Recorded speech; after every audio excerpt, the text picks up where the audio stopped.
یوم آزادی۔ آزادی بہت بڑی نعمت ہے۔ یوم آزادی کا مطلب آزادی کا دن ہے۔ پاکستان 14 اگست 1947 کو آزاد ہوا۔ اسی دن کی خوشی میں ہم ہر سال 14 اگست کو آزادی کے دن کے طور پر مناتے ہیں۔ اس دن عام تعطیل ہوتی ہے۔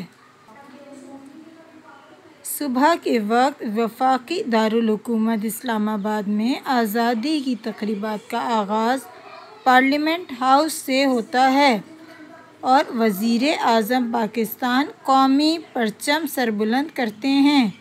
تلاوت قرآن پاک اور نعت خوانی کے بعد قومی ترانے کی دھن پیش کی جاتی ہے۔ ملی نغمے اور ٹیبلو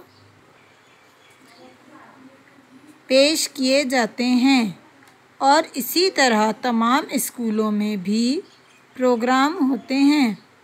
لوگ قومی رہنماؤں کے مزار پر حاضری دیتے ہیں اور فاتحہ خوانی کرتے ہیں۔ بازاروں میں ملک کی اہم عمارات کو سجایا جاتا ہے اور پرچم لہراتے ہوئے نظر آتے ہیں۔ اللہ ہمارے وطن عزیز کو سلامت رکھے اور ہم ہر سال اس آزادی کے دن کو مناتے رہیں۔ آمین۔